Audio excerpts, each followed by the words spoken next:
महेश्वरः गुरु साक्षात् परब्रह्म तस्मै श्री गुरवे नमः। वक्रतुण्डं महाकायं सूर्यकोटिसमप्रभं निर्विघ्नं मे देवा सर्वकार्येषु सर्वदा सवादेवाः। ఇవాళ రోజున సుఖ మహర్షి జనక మహారాజు ఇద్దరి మధ్యలో సంవాదం. ఎందుకంటే నిన్నటి రోజున మనం ఆఖరి రోజు చెప్పుకున్నప్పుడు ఏమనుకున్నాం, సుఖ మహర్షి తీసుకెళ్లి వనంలో వదిలితే రాజుగారి యొక్క సేవకులు ఆడవాళ్ళు వచ్చి ఆయనకి చాలా సేవలు చేశారు. ఆయన వాళ్ళందరూ ఆడవాళ్ళు ఆయన చూసి మోహించారు కానీ ఇష్టపడ్డారు, కానీ ఆయన మాత్రం వాళ్ళని తల్లి భావంతోనే చూశారు, అంతేగాని అట్రాక్ట్ అవ్వలేదు ఆయన. సరే, సుఖుని ఆగమ వార్త విని జనకుడు సచివ సహితుడై పురోహితుడు ముందు నడువగా ఆవరణానికి వచ్చి ఆయన్ను పూజించి పయస్విని అయిన గోవునొక దాన్ని సమర్పించి కుశలం అడిగాడు. ఇప్పుడు జనక మహారాజు ముందు పురోహితుడు నడుస్తున్నాడు. వాళ్ళే మంత్రులు పురోహితులుగా ఉండేవాడు అప్పట్లో. అంటే ధర్మం చెప్పేవాడు ముందు నడుస్తున్నాడు. ఎప్పుడైనా రాజుకు ముందు ధర్మం చెప్పేవాడు ఉంటాడు. అలా మనందరికీ గురువు ఉంటాడు ధర్మం చెప్పడానికి, మనం వినం, అది వేరే సంగతి. అప్పట్లో రాజులు ముందేళ్ళను, రాజు ముందు ధర్మం నడుస్తుందంటే ఆ మంత్రిలో పురోహితులు వెళ్తారు. అంటే వాళ్ళు ఏ విధంగా చేస్తే ధర్మంగా ఉండగలుగుతాము గొప్పవాళ్ళు వచ్చినప్పుడు అని తెలవడం కోసం. ఆ విధంగా ముందు పురోహితులు నడుస్తుంటే వెనక జనక మహారాజు అతని పరివారం, భార్య, మిగతా పిల్లలందరూ నడిచారు. వెళ్ళి ఒక గోవుని ఆయనకి దానం ఇచ్చారు, ఒక ఆవుని సమర్పించారు. ఎవరికి? సుఖ మహర్షి.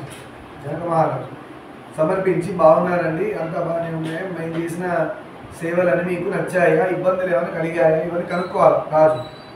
శుకుడును జనకుని పూజలు అందుకొని ఆయన కుశలాధికం అడిగి తన కుశలోదంతాన్ని నివేదించాడు. నేను బాగున్నానని మీరు కూడా బాగున్నారా అని ఆయన జనక మహారాజుని కూడా ఈయన అడిగారు. సుఖ మహర్షి అడిగి తను వచ్చిన పనిని చెప్తున్నాడు. ఎందుకు వచ్చాడు? మన నాన్నగారు అన్నారు, గృహస్థాశ్రమంలో మీరుండి అవునా మోక్ష సాధన చేస్తున్నారని, అంటి అట్టకుండా ఉన్నట్టుగా. అది ఎలా కుదురుతుంది? కుదరదని నేను వారిస్తే మా నాన్నగారు మీ దగ్గర పంపించారు. జనక మహారాజు అదేవిధంగా ప్రయత్నం చేస్తున్నాడు గృహస్థాశ్రమంలో ఉండి అని. సస్పెన్స్ ఇవాళ మోస్ట్ తీశాడు. కుశల ప్రశ్నానంతరం సుఖాసీనుడైన వ్యాససుతుని చూసి, పార్థివుడు మహాభాగా నిస్పృహుడైన నీవు నా దగ్గరకు ఎందు నిమిత్తం వచ్చావో చెప్పు అని అడిగాడు. అడగ్గా శుకుడు అంటున్నాడు. జనక మహారాజు సుఖ మహర్షిని అడుగుతున్నారు. నిస్పృహుడవు అంటే స్పృహ లేనివాడు అని అంటాం. స్పృహ లేని దాన్ని ఏమంటాం మనం? శవం అంటాం, లేదంటే జడం అంటాం. ప్రాణం ఉంటుంది కానీ కదలడు. శివుడు జడ పదార్థం అంటారు, ఎందుకంటే కదలే ఆయన. స్థాణువు అంటారు, కదలు. అర్థమైందా? అలా స్పృహనే లేనివాడివి, నీకు నాతో ఏం పని పడింది, ఎలా వచ్చారు మీరు నా దగ్గరికి, నాతో ఏం పని పడి వచ్చారు మీరు అని అడుగుతున్నారు. మహారాజా, అన్ని ఆశ్రమాల్లోనూ గృహస్థాశ్రమం ఉత్తమైనది కనుక దాన పరిగ్రహం చేయమని నన్ను నా తండ్రి పరాశరుడు ఆదేశించారు. అన్ని ఆశ్రమాల్లోకి వెళ్ళి గృహస్థాశ్రమం గొప్పదని మా నాన్నగారు చెప్పారు. అందుకే నన్ను ఒక భార్యని, ఒక ఆడదాన్ని చేపట్టాలంటే భార్యగా స్వీకరించి గృహస్థాశ్రమంలోకి రమ్మని మా నాన్నగారు ఆదేశించారు. అది బంధహేతువులని నేను అంగీకరించాను. గృహస్థాశ్రమం అంటేనే బంధాలు, భార్య బంధం, పిల్లలు బంధం, అన్ని బంధాలు బంధాలు బంధాలు. ఇంకేమి తపస్సు చేసుకుంటాను, ఫ్రీడమ్ పోయింది కదా. అందుకే నేను అంగీకరించలేదు, అది కరెక్ట్ కాదు అని అన్నాను అని చెప్తున్నాడు. బంధం కాదని ఆయన అన్నారు. అది గృహస్థాశ్రమం బంధమే కాదు అని ఆయన అన్నారు. ఎవరు? వ్యాస భగవానుడు అన్నారు. ఆయన నేను వివాహానికి ఒప్పుకోలేదు, ఆయన ఎన్ని చెప్పినా కూడా నేను పెళ్లికి ఒప్పుకోలేదు శుకుడు అని చెప్తున్నాను. ఎవరికి? జనక మహారాజు. ఈ రీతిగా సందిగ్ధ మనస్కుడనైన నన్ను చూచి మునిసత్తముడైన వ్యాస భగవానుడు ఇలా అంటున్నాడు. మునులలో ఉత్తముడైన వాడు వ్యాస భగవానుడు, నా తండ్రి గారు. నన్ను చూసి ఈ విధంగా వాదన జరిగాక నా మనస్సు ప్రశాంతంగా లేకపోవడాన్ని చూసి వ్యాస భగవానుడు అన్నారు. ఏంటో చూద్దాం. అయితే నీవు మిథిలా నగరానికి వెళ్ళు, జనకుడు ఆ మిథిలా అధిపతి, ఆయన యజ్ఞకర్త. అయితే నువ్వు పని చేయి, ఇప్పుడే మిథిలా నగరానికి వెళ్ళు. జనక మహారాజు అది యజ్ఞకర్త అంటే రోజు యజ్ఞయాగాలు చేస్తూ ఉంటారు. జీవన్ముక్తుడు ఇది. అలా ఎలా జీవన్ముక్తుడు అవుతాడు? వీళ్ళిద్దరి మధ్యలో వచ్చిన డిస్కషన్ ఇదే, వ్యాస భగవానుడికి సుఖ మహర్షికి. ఇంకా గృహస్థాశ్రమంలో ఉన్నవాడు జీవన్ముక్తుడు ఎలా అవుతాడు? బంధనాలన్నీ పెట్టుకొని, బంధనాలు లేకపోతే కదా జీవన్ముక్తుడు అయ్యేది అంటాడు. దేహభ్రాంతి లేనివాడు. అలా జనక మహారాజుకి దేహభ్రాంతి కూడా లేదంటాడు. అలా ఎలా ఉంటాడు దేహభ్రాంతి లేకుండా? భార్య పిల్లలు అన్నీ ఎలా కలిగారు? భార్య ఉంది, పిల్లలు కూడా కలిగారు. దేహభ్రాంతి లేకుండా ఎలా ఉంటుంది? భార్య టచ్ చేస్తే తెలుస్తుంది కదా భార్య టచ్ చేసిందని, పిల్లలు టచ్ చేస్తే తెలుస్తుంది కదా పిల్లలు. అలా ఎలా శరీర భ్రాంతి లేకుండా ఉంటారు?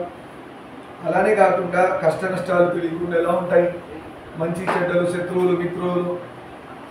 ఆయన అవైజ్ఞికంగా రాజ్యపాలన చేస్తున్నాడు. అలాంటి జనక మహారాజు దగ్గరికి వెళ్ళి నువ్వు కలువు, ఆయన జ్ఞానం వస్తుంది అంటే ఆయన చెప్తారు నీ పని. రాజ్యపాలన చేస్తూ కూడా ఆయన మాయాపాసలకు బద్ధుడు కాడు అంటున్నాడు. రాజ్యపాలన చేస్తున్నాడు, అయినా కూడా నాకు ఈ రాజ్యం నచ్చింది, సింహాసనం నచ్చింది, వేరే రాజుల యొక్క రాజ్యాలు లాక్కోవాలి, ఇలాంటి ఆలోచన లేనివాడు. అర్థమైందా? అందుకే మాయాపాసాలకు అతడు కట్టబడని వాడు అని చెప్తున్నారు వేదవ్యాస ఎవరిని? జనక మహారాజుని అంటున్నారు. శుకుడికి చెప్తున్నారు ఆ విషయం. శుకుడు జనక మహారాజుకి తన తండ్రి మాటలుగా చెప్తున్నాడు, మా నాన్నగారు నీ విషయంలో ఇలా అంటున్నారు, నీవెందుకు భయపడుతున్నావో తెలియదు, ఆ నరేంద్రుడిని దర్శించు, మనోగతమైన మోహాన్ని విడిపెట్టు. నువ్వేదో మనసులో భయంగా పడుతున్నావు, గృహస్థాశ్రమం అంటే భయపడుతున్నావు, ఆ రాజుని కలువు. నరులలో ఇంద్రుడి వంటి వాడు, అంటే రాజులలో ఇంద్రుడి వంటి వాడు కూడా వస్తుంది జనక మహారాజు. ఆయన కలువు అంటున్నాడు. నీ యొక్క మనసులో ఉన్న మోహాన్ని విడిచిపెట్టు. ఆయన అడిగి గార్హాస్యం స్వీకరించు, గృహస్థాశ్రమంలోకి రా. ఆయన చెప్పాకనే నువ్వు గృహస్థాశ్రమంలోకి రా. ఆయన దగ్గరికి వెళ్ళి కలువు అన్నారు. అందుకొచ్చాను నేను దగ్గర. నీ మనస్సంజనితమైన సందేహాన్ని ఆయన తీరుస్తాడు. ఆ నృపేంద్రుడి మాట విని తిరిగి వెంటనే రా అన్నాడు. నీ డౌట్స్ అన్నీ ఆయన క్లారిఫై చేస్తారు. వ్యాస భగవానుడు ఎవరికి చెప్పారు ఈ విషయం? సుఖమహర్షికి చెప్పారు. ఎవరు క్లారిఫై చేస్తారు డౌట్స్? జనక మహారాజు క్లారిఫై చేస్తారు. కరెక్ట్. అంచేత ఓ రాజా, నేను మోక్షకాంక్షతో ఆయన ఆజ్ఞానుసారం మీ దగ్గరికి వచ్చాను. ఇప్పుడు జాగ్రత్తగా వినండి. అందరూ వెనకాల ఉన్న వాళ్ళు డైరెక్ట్గా వినాల్సిన విషయం. ముఖ్యమైన కాన్వర్జేషన్ జనక మహారాజుకి సుఖమహర్షికి మధ్యలో నడుస్తుంది ఇప్పుడు. అది కదా మనం చూడాల్సింది. ఇన్ని రోజుల నుంచి వెయిట్ చేసి నాలాంటి వాడు కూడా ఇంపార్టెంటే. మీ దగ్గరకు వచ్చాను, నాకు కర్తవ్యం బోధ చేసి నన్ను కృతార్థుడు చేయండి. గొప్ప వైరాగ్యవంతుడైన సుఖమహర్షికి గృహస్థాశ్రమంలో ఉన్న జనక మహారాజు గురువులాగా జ్ఞానబోధ చేస్తున్నాడు. ఇది ఎక్కడ చిత్రం చూడండి. బ్రహ్మచర్యంలో ఉన్నవాడు మహాయోగి, తపశ్శక్తి వల్ల పుట్టినవాడు శుకుడు, తల్లి గర్భంలోంచి రానివాడు. అలాంటి వాడుకి బోధన ఎవరు చేస్తున్నాడు? అలాంటి వాడికి జనక మహారాజు లాంటి వాడు బోధ చేస్తున్నాడు జ్ఞానబోధ. ఏది? జీవన్ముక్తుడు ఎలా అవ్వాలి, మోక్ష మార్గం ఏంటి అనేది. ముందుకు వచ్చేయండి మన లోపల ఉన్న వాళ్ళు. లోపల ఏం జరుగుతుందో తెలియట్లేదు. తపమా వ్రతమా అడుగుతున్నాడు చూడండి. మీరు ఏం చేస్తారు జీవన్ముక్తుడు అవ్వడానికి? ఎవరు అడుగుతున్నారు? సుఖమహర్షి అడుగుతున్నారు. ఎవరిని? జనక మహారాజు అడుగుతున్నారు. మీరు ఏ సాధన చేస్తున్నారు? తపస్సు చేస్తున్నారా అంటే మనం కూడా చేయొచ్చు. పోనీ వ్రతాలు చేస్తున్నారా? సత్యనారాయణ వ్రతం, మంగళగౌరి వ్రతం, వైభవ లక్ష్మి వ్రతం, ఇలాంటి వ్రతాలు ఉన్నాయి. యజ్ఞాలు చేస్తున్నారా? స్వాధ్యాయమా? లేదంటే మీరు ఆత్మసాధన ఏమైనా చేస్తున్నారా? తీర్థ సేవనమా? ఏదైనా గొప్ప తీర్థం అంటే పుణ్యక్షేత్రాన్ని బాగా సేవిస్తున్నారా రాజుగా? లేక జ్ఞానమా? లేదంటే గురువుని పట్టుకొని జ్ఞానాన్ని అర్జించారా? వీటిలో ఏ మార్గం వల్ల మీకు జీవన్ముక్తులని పేరు వచ్చింది? అలానే మీరు మోక్ష సాధనలో ఉన్నారు, మోక్షం మీకు దొరికే ఛాన్స్ ఉంది అని చెప్తున్నారు మా నాన్నగారు. అవునా? ఏది పట్టుకున్నారు మీరు అని అంటున్నాడు. జనకుడు అన్నాడు. ఇప్పుడు జనకుడు అంటున్నాడు చూడండి, జాగ్రత్తగా వినండి. బ్రాహ్మణోత్తమ సుఖమహర్షి బ్రాహ్మణుల్లో ఉత్తమైన వాడు. ఎందుకంటే ఇంకా బ్రహ్మచర్యంలో ఉన్నవాడు, గొప్ప తపశక్తి సంపన్నుడు. విను. ఇప్పుడు జనక మహారాజు చెప్తున్న ఈ యొక్క మాటలు జాగ్రత్తగా అందరూ వినాలి. వెనక మీటింగ్లో పెట్టకండి అమ్మా, మెయిన్ టాపిక్ వస్తుంది, డిస్టర్బ్ చేయకండి. మోక్ష మార్గాన్ని త్రొక్కదలిచిన విప్రుడు అంటే ప్రతి ఒక్కడు వస్తాడు. విప్రుడు అంటే జనరల్ బ్రాహ్మడు అని ఎందుకు మోక్ష మార్గానికి మిగతా వాళ్ళ గురించి ఎందుకు చెప్పట్లంటే దేవుడు అంటే ఇష్టం అన్నవాడు బ్రాహ్మణుడు కదా. మనం అదే కదా చెప్పుకున్నాం. దేవుడు అంటే ఇష్టం ఉన్నవాడు బ్రాహ్మణుడు, లేదంటే బ్రహ్మమును తెలుసుకోగలిగిన వాడు బ్రాహ్మణుడు. వాడు ఎలా ఉన్నాడు? పుట్టుకతో బ్రాహ్మణుడు అని చెప్పేసి ఇందాక నన్ను పిల్లలు ఎవరో డౌట్స్ అడిగారు. ఏం అడిగారమ్మా ఇందాక? నవ్వుతుంది అడిగా. ఇంకోటి కూడా ఇది అడిగారు, బ్రాహ్మిన్స్ అని ఎగ్ తింటున్నారు, ఎగ్ వెజ్ అని చెప్పారు అంటారు. అంటే నా నోటి జిలా ఉంటుంది కదా, ఏది పడితే తినాలని, చెత్తకుండా అంత లోపల తోయాలంటే ఏదో వంక పెట్టుకొని దోస్తా కదా, చెత్త అంతా లోపల తోయాలి. ఆ చెత్త నాలుగుకి అలవాటు పడింది. ఆ చెత్త తోయడం కోసం ఏమంటా నేను? ఎగ్ వెజ్ అంట. రేపు పొద్దున చంపేసి అంత కడిగేసి ఆ పింక్ కలర్ ఫ్లెష్ కూడా వెజ్ అనేసి అమ్మేస్తారు. ఇప్పుడు దరిద్రం ఏమైందంటే ఒకప్పుడు వెజ్ అంటే అర్థమయ్యేది క్లియర్గా, ఇప్పుడు ప్యూర్ వెజ్ అని చెప్పుకోవాల్సి వస్తుంది. అన్ని చోట్ల ప్యూర్ వెజ్ అని రాస్తున్నారు. ఇంకా ముందు గ్రాస్ వెజ్ అని రాస్తారు, గడ్డి తినాలి. అలా వెళ్తుందేమో లోకం. వెజ్ అంటేనే ఇవన్నీ, ఇక్కడ వెజ్లో ఎగ్ అనేది ఒకటి కలుషితం చేశారు. సొసైటీ అటు తయారైంది, తినేది ఏది ఉంటే అది వెజ్లో కలిపేస్తున్నారు. బ్రాహ్మణులు అని చెప్పుకునే వాళ్ళకి బుద్ధి లేదు, ఆ ఎగ్ తినేవాళ్ళకి. వాడు బ్రాహ్మడే కాదు, అంటే లోపల బిడ్డను చంపి తిన్నాడు, వాడు బ్రహ్మరాక్షసుడు అవుతాడు కానీ బ్రాహ్మణ ఎందుకు అవుతాడు వాడు? అంతే. బ్రాహ్మణ జన్మ ఎత్తి గుడ్లు తిన్నా లేదంటే ఫ్లెష్ తిన్నా వాడు బ్రహ్మరాక్షసుల జన్మ నెక్స్ట్ ఉంటుంది రెడీగా. అంతేగా, బ్రాహ్మణుడిగా ఉండి తప్పు చేస్తే ఏమవుతుంది? గరుడ పురాణం అదే చెప్పింది, ఏ పురాణమైనా అదే చెప్తుంది. బ్రాహ్మణుడిగా ఉండి తప్పు చేస్తే బ్రహ్మరాక్షసుడు అవుతాడు, మిగతా వాళ్ళుగా ఉన్నప్పుడు రాక్షసులు అవుతారు. రాక్షసుడికి బ్రహ్మరాక్షసుడికి ఏంటిగా తేడా అంటే, బ్రాహ్మణుడు తప్పు చేస్తే బ్రహ్మరాక్షసుడు, వేరే వాళ్ళు తప్పు చేస్తే రాక్షసుడు. ఇది తేడా. ఎందుకు బ్రహ్మరాక్షసుడు అంటే గొప్పనైన పనిష్మెంట్ వాడికి. అందరికీ చెప్పాల్సిన స్టేజ్లో ఉండి వాడే తప్పు చేస్తే వాడు బ్రహ్మరాక్షసుడు అవుతాడు. లోకంలో డౌటర్స్ ఎవరిని రీచ్ అవుతారు? బ్రాహ్మణుడిని రీచ్ అయ్యేవాడు ఒకప్పుడు. ఎందుకంటే వాడు రోజు వేదాలు పురాణాలు చదువుతాడు కాబట్టి వాడి దగ్గరికి ఎంత సొల్యూషన్ వస్తుందని. ఆ బ్రాహ్మడే అడ్డమైన చెత్తకుండి తింటే ఏమవుతుంది? చెత్త బుర్రలో చేరుతుంది. వాడి నోటి పురాణం ఎందుకు వస్తుంది? రాదు. అండ్ ఇంకోటి, డాక్టర్స్ కూడా కొంతమంది, ఇందాక అమ్మాయి అడుగుతున్నట్టు బ్రాహ్మణ్ అంటే వాళ్ళ ఫ్రెండ్ ఎవరో డాక్టర్స్ హెల్త్ కోసం నాన్ వెజ్ తినమన్నారు, ఎగ్ తినమన్నారు, ఇది అని. ప్రోటీన్ అనేది నాన్ వెజ్లోనే లేదు. సింపుల్గా గురువు గారు ఇలా చెప్తున్నారు, ఏవైతే జంతువులు గుడ్లు నాన్ వెజ్ తిని మీరు ప్రోటీన్ అని ఒక్కబెడుతున్నారో ఆ జంతువులు ఏం తింటున్నాయి చూడండి. ఏం తింటున్నాయి? కోడి గుడ్డు మీరు తింటున్నారు, ఆ కోడి గుడ్డుని తింటుందా? ఏం తింటుంది? జొన్నలు తింటుంది, గోధుమలు తింటుంది, ఇవన్నీ తిని తయారు చేస్తుంది గుడ్డుని, అవునా? మరి కోడి గుడ్డు ప్రోటీన్ అయినప్పుడు కోడి తినే ఫుడ్ కూడా ప్రోటీన్ అయి ఉండాలి కదా. మరి ఇప్పుడు ఎక్కడుంది చెప్పండి ప్రోటీన్? శాకాహారంలోనే ప్రోటీన్ ఉంది. మేకలు తింటున్నారు కోసుకొని, ఏదో రీజన్ చెప్పి, ప్రోటీనో విటమినో ఏదో అనుకోని. ఆ మేక ఏం తింటుంది? ఇంకో మేక తింటుందా? కోడి కూడా తింటుందా? ఏం తింటుంది మేక? గడ్డి తింటుంది. గడ్డి తిన్న మేకని కోసుకొని తిన్నవాడు ప్రోటీన్ అని ఒక పెడుతున్నాడు. ఇప్పుడు ఎక్కడుందమ్మా ప్రోటీన్? ఆ డాక్టర్కి గడ్డి పెట్టాలి తినమని చెప్పినట్టు కదా. వాళ్ళు ఏం చేస్తున్నారంటే సొసైటీని కలుషితం చేయడం కోసం బయలుదేరారు కొంతమంది. ఈ నిష్టగా ఉండే బ్రాహ్మణ్ణి పాడు చేసేవాళ్ళు కూడా బయలుదేరారు. శౌచంగా ఉన్న బ్రాహ్మణ్ణి నాశనం చేయడానికి కోసం కూడా బయలుదేరారు కొంతమంది. ఈ బ్రాహ్మణత్వంలో శౌచం ఉండి నిష్టగా ఉండి వెజ్ తినకుండా, అదే నాన్ వెజ్ తినకుండా వెజ్ కూడా తినకుండా ప్యూర్ వెజ్ తినే వాళ్ళలో పాడు చేయడం కోసమే వీళ్ళు పుట్టారు.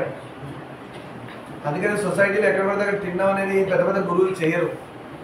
ఇక ఆకలేస్తే ప్రాణం నిలబెట్టుకోవడం కోసం తినాలే కానీ నిజంగా బ్రాహ్మణుడు బ్రహ్మమును ఎరగాలనుకున్న వాడు నాన్ వెజ్ మానేయాలనడానికి కారణం అదే. సాధనలో ముఖ్యమైన ఫస్ట్ నియమం ఏంటి అంటే సాధనలో ముఖ్యమైన నియమం ఏంటి అంటే ఫస్ట్ నాన్ వెజ్ తినడం. అది వెజ్ అని పేరు పెట్టి స్టిక్కర్ వేసి నాన్ వెజ్ అసలు తినడం. అర్థమైందా?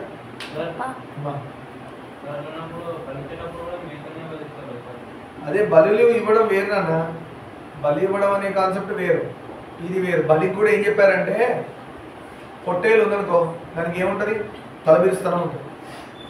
కొండను చూసి గుద్దుతుంది తలకాయ తీసుకెళ్ళి, అది కొండ జరగదు. ఇదేమనుకుంటుందా? నాకంటే కట్టుకున్నాను, కొడుతుంది తలకాయ బయలు చచ్చిపోతుంది పొట్టేలు. అమ్మవారు ఏమి ఇమ్మంది? నీ యొక్క తలబిరుసుతనం నాకు బలిగా ఇవ్వరా అంటే వీడు తలబిరుసుతనం ఇవ్వకుండా పొట్టేలు ఇస్తున్నాడు పోయి. మనలో ఉన్న లక్షణాలే అన్ని జంతువుల్లో కనబడతాయి. అదే మనిషి యొక్క గొప్పతనం. ఆ జంతువుకి ఒకటే లక్షణం ఉంది, దున్నపోతుకి మదం ఎక్కువ, పొట్టేలికి తలబిరుస్తనం ఎక్కువ అని వినదు మాట. అలా ఒక్కొక్క దానికి ఒక్కొక్క లక్షణం ఉంది జంతువుల్లో, అవన్నీ మనిషిలో ఉన్నాయి. మరి మనిషి ఎందుకంటే నాకు అర్థం కాదు.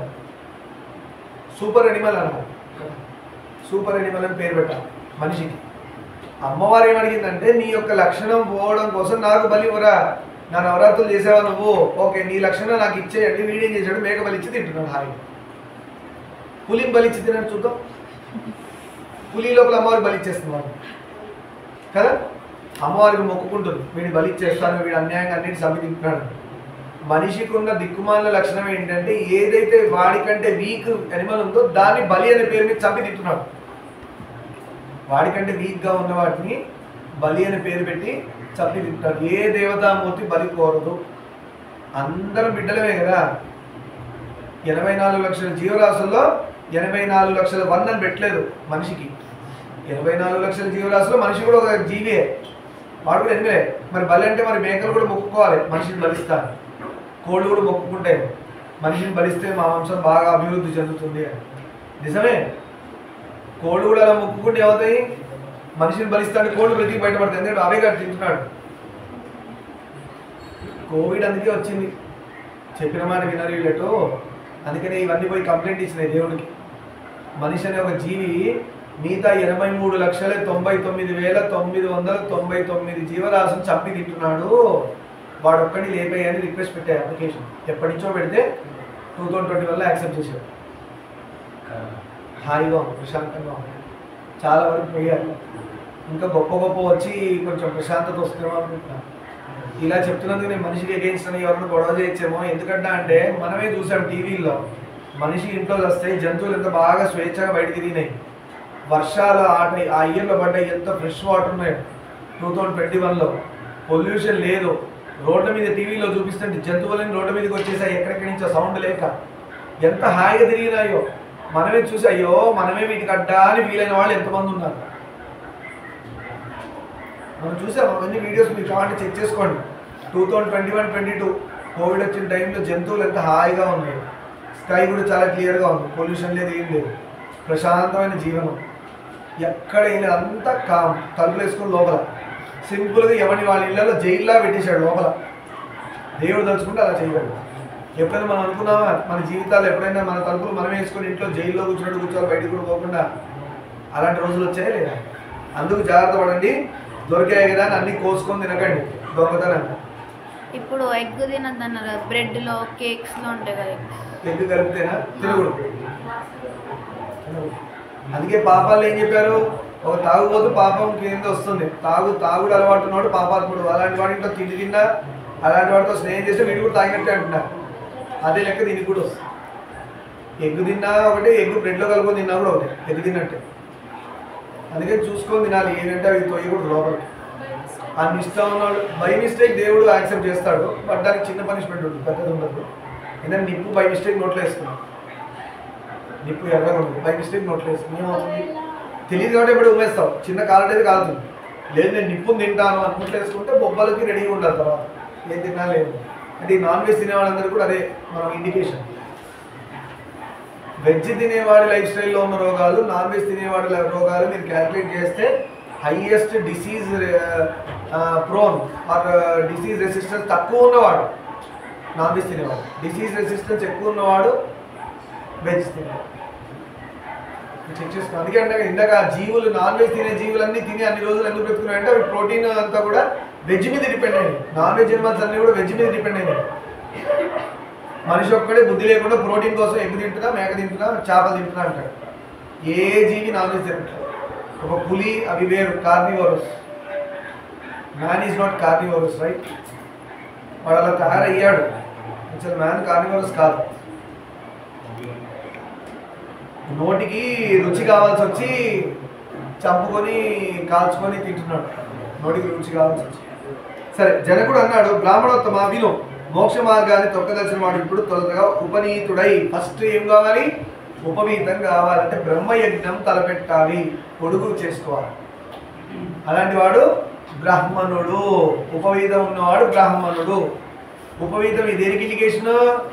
నేను బ్రహ్మ గురించి తపస్సు చేస్తున్నాను, బ్రహ్మము గురించి, బ్రహ్మదేవుడి గురించి కాదు, బ్రహ్మము గురించి. ఆ బ్రహ్మం ఎవరు?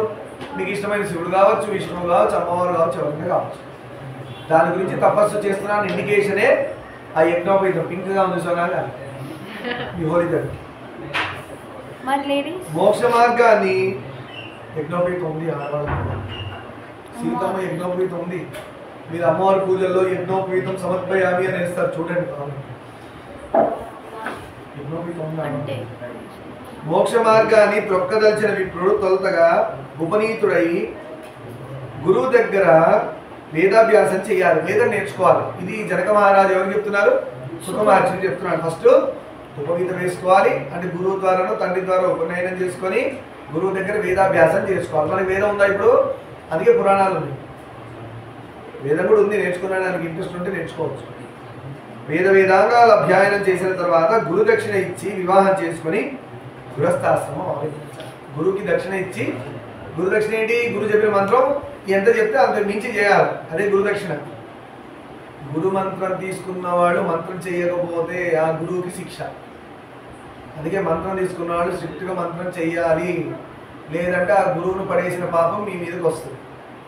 ఇప్పుడు గురువుగారి పరిస్థితి ఏంటి? బుడాబుడా మంత్రాలు ఇస్తే ఆయన గురువు గారు ఇచ్చిన మంత్రం ఎక్కువ చేసుకోవాలి దీని నుంచి తప్పించుకోవడానికి, లేదంటే గురువు పడిపోతాడు. అందుకని ఎవరికి పడితే వాడి మంత్రాలు, ఎవరికి పడితే వాడి దేవతామూర్తులు, ఎవరికి పడితే వాడి శివలింగాలు, సాలగ్రామాలు ఇవ్వకూడదు. ఎంతో ఆలోచించి ఇవ్వాలి. అంటే మీకు అలాంటి గురువు మంత్రం ఇచ్చినా, గురువు మీ చేతిలో సాలగ్రామం పెట్టి నమ్మినా అంటే అంత నమ్మారు మిమ్మల్ని గురువు గారు అని అర్థం. గురువు దగ్గర నుంచి ఏదైనా దేవుడికి సంబంధించిన మంత్రం వచ్చినా, యంత్రం వచ్చినా, తంత్రం వచ్చినా, లేదంటే విగ్రహాలు వచ్చినా, సాలగ్రామాలు వచ్చినా ఎంతో నమ్మకం మీ మీద ఉండి ఆయన ఇస్తాడు. దాన్ని మీరు నిలబెట్టుకుంటే ఎంత కలిసి వస్తుందంటే ఇక మళ్ళీ జన్మ అనేది ఉండదు. ఈ జన్మలో చాలా బెస్ట్గా ఉండిపోతారు. అందరికి ఎగ్జాంపుల్ చేయనోడికి ఎన్నో జన్మలు రెడీగా ఉంటాయి. ఎందుకంటే గురువుని పడేసే సిచ్యువేషన్లో వీళ్ళు తీసుకొచ్చారు, గురువుని ఇబ్బంది పెట్టారు, అన్నీ తీసుకొని చేస్తామని చెప్పి చేయను. ఆ పనిష్మెంట్ రెడీగా ఉంటుంది. ఎవడు కొరడా పట్టుకొని రెడీగా ఉంటాడు. అందుకని జాగ్రత్త పడాలి. తీసుకున్నామా చేయాలి. నాకు ఒకప్పుడు అనిపించేది మంత్రం గురుగారి దగ్గర తీసేసుకున్నాం, ఎప్పుడైనా తర్వాత తీసుకున్నాం ఎప్పుడైనా ఇద్దాం నిజంగానే. అంటే మళ్ళీ గురుగారు వెళ్ళిపోతే ఇవ్వడానికి ఎవరు ఉండరు కదా అనే ఫీలింగ్లో తీసుకున్నాం. తర్వాత గరుడ పురాణం వేరే పురాణాలని చదివి అది అన్నాక మెచ్యూరిటీ లెవెల్ ఎలా మారిందంటే తీసుకున్నాం, బాగుంది, అదృష్టం, ఆలోచన వరకు కరెక్టే. గురుగారు అనేది తీసుకోవాలి, గురుగారు వెళ్ళిపోతే దొరకదు. ఇప్పుడు ఎంతమంది తీసుకున్నాం అన్నా కూడా కుదరట్లేదు. నా గురుగారు లేరు కదా, వెళ్ళిపోయారు. నా దృష్టిలో తీసుకున్నాం. ఇప్పుడు తీసుకున్నావు కదా, అయిపోయింది కదా, ఇప్పుడైనా చెయ్యాలి అంటే అప్పుడు అనిపించిన మంత్రం ఇప్పుడు చేయగలుగుతాం. అంటే మెచ్యూరిటీ కొంచెం స్లోగా మీకు ఇప్పుడే తెలుసుకుంటున్నారు. అంటే మీరు ఎంత ఫాస్ట్ స్టార్ట్ చేయాలి, ఎంత బాగా చేసుకోవచ్చు మీరు. సరే, మొత్తానికి గురుదక్షిణ ఇచ్చాక పెళ్లి చేసుకొని గృహస్థాశ్రమాన్ని స్వీకరించాలి. న్యాయ మార్గానుగామి అయి ఆశావిరహితుడై నిష్కల్మషుడై అగ్నిహోత్రాది కర్మలో చూడండి. న్యాయం పట్టుకోవాలి. గృహస్థుడు ఏం చేయాలి? న్యాయ మార్గాన ఏదైనా చేయండి. ఓకే అన్నారు. గృహస్థుడు న్యాయం వదలదు. అదే కదా మనం అడుగుతాం. 4 రకాల కోరికలను అడుగుతాం దేవుణ్ణి. ధర్మ, అర్థ, కామ్య, మోక్ష. ఇవి అటు ఇటు కూడా చేయలేదు. చూడండి ఎంత బాగా చెప్పారు. ఆర్డర్ అదే అడగాలి మనం దేవుణ్ణి కూడా. మనకు అడగడం చేత కాదని ఋషులు మన తరఫున అడిగేశారు. ఫస్ట్ ధర్మం అడగమన్నారు. స్వామి నాకు మంచి ధర్మంలో ఉండేటట్టు నిలబెట్టు. ధర్మంతో ఉన్న అర్థము డబ్బులు సంపాదిస్తారు, అది న్యాయం. సో ధర్మమైన డబ్బులు సంపాదించారు కాబట్టి ఆ డబ్బుతో ధర్మమైన వస్తువులు కొనుక్కుంటా కదా, ధర్మమైన డబ్బుతో. అందుకే కామ్యం అంటే పెళ్ళాము, పిల్లలు, లేదంటే మీ కోరికలు, ఫ్రిడ్జ్ కొనుక్కోవాలి, కారు కొనుక్కోవాలి, ఇవన్నీ మీకు రెడీ చేసుకున్న డబ్బులు కాదు. ఇవన్నీ చేస్తూ చేస్తూ చేస్తూ మోక్షంలో పెట్టు. స్వామి నా జీవితంలో ఈ 4 ఇవ్వని అడుగుతాడు. ధర్మంగా ఇవ్వు, ధర్మంగా ఉండేటట్టు చూడు. అర్థం అంటే డబ్బు, లేదంటే సంపద. అన్నం కూడా, బియ్యం కూడా, ఇవన్నీ కూడా సంపదలోకి వస్తాయి. ఓకేనా?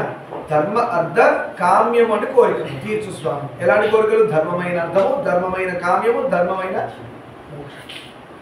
అన్నిటికీ ధర్మమే ముఖ్యం. అంటే ముందేం పెట్టారు మనకి?